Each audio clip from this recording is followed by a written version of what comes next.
Florida Democratic Congresswoman Val Demings announced her bid for the United States Senate on Wednesday. She's hoping to challenge Republican Senator Marco Rubio. Demings has represented Florida's 10th congressional district since 2017. It covers part of Central Florida, including parts of Orlando.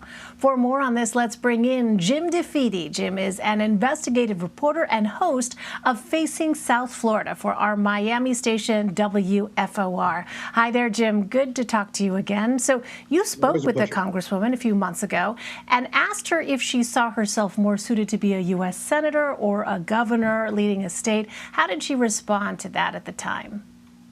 She tried to play neutral, but I have to be honest with you, Elaine. Every indication she gave in that interview and all my reporting at that time, and this was about 2 months ago, was that she was leaning towards running for governor. She saw herself more as an executive over the state and thought she could have more impact there.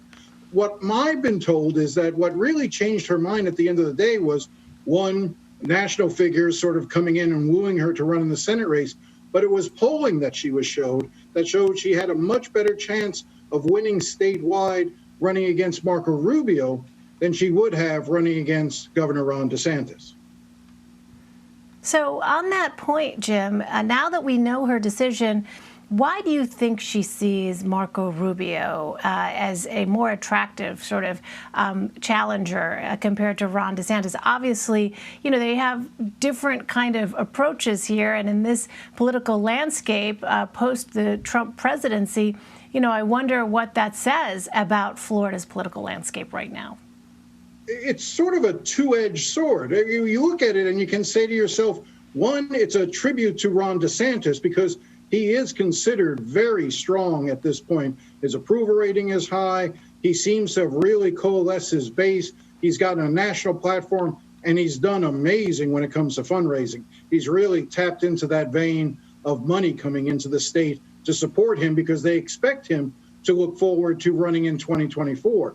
Conversely, with the Marco Rubio side of it, there is a perception that Marco Rubio's support within Republican Party circles is not as strong when it comes to the Donald Trump core voter, that there is still some suspicion of Marco Rubio going back to his early days when he supported immigration reform, from the attacks that Donald Trump leveled against him as Little Marco.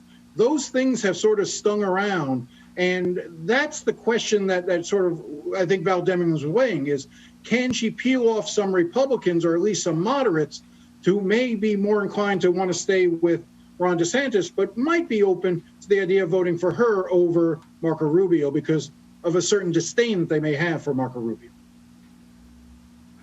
Well, your conversation with Congresswoman Demings back in March followed a number of mass shootings nationwide, and she told you this about gun reform. Let's listen. Let's get background checks at least out of the way. We know the president is also committed to banning assault weapons. I think it's shameful that the assault weapons ban expired. It did. This is not about keeping guns out of the hands of people who are good law-abiding citizens. I haven't seen any good law-abiding citizens walk in a grocery store and take the lives of 10 people. One of the things that you get as a result of that is, remember, she's a former Orlando police officer. She served 27 years in the Orlando Police Department, the last 4 years as the police chief. So there's a belief that she will come across as strong when it comes to crime, yet can talk about gun reform. And one of the things that she does in talking about gun reform is she positions it as a question of officer safety. That so often it's the police officers who bear the brunt of gun violence when you have armor-piercing bullets and large capacity magazines. And so she tackles it from that vantage point. And I think that's a line that she believes will be effective for her. Yeah. Well, on Twitter, it's interesting. Senator Rubio criticized Demings as a, quote, do-nothing House member with not a single significant legislative achievement from her time in Congress. What is she known for from her time in Washington? Well, she was elected to Congress in 2016. She had run in 2012 after retiring from the Orlando Police Department, lost that race narrowly, came back 4 years later and ran in 2016 and won. And to Senator Rubio's point, there has not been a lot from Val Demings in terms of passing major pieces of legislation. What you have seen, though, is that where she really raised her prominence was as an impeachment manager against Donald Trump. She set herself up as a clear foil for Donald Trump. And one of the things that she made a name for herself on was during that first impeachment hearing. She sort of became one of the breakout stars of those early impeachment hearings. And that was something that I think propelled her to national prominence and will help her with her fundraising going forward. Well, in our final minute or so, Jim, the only current statewide elected Democrat in Florida is Agriculture Commissioner Nikki Fried. What are the chances of Democrats winning statewide races next year? It's not great for Democrats. Democrats have not done a good job in terms of registering people in the state of Florida.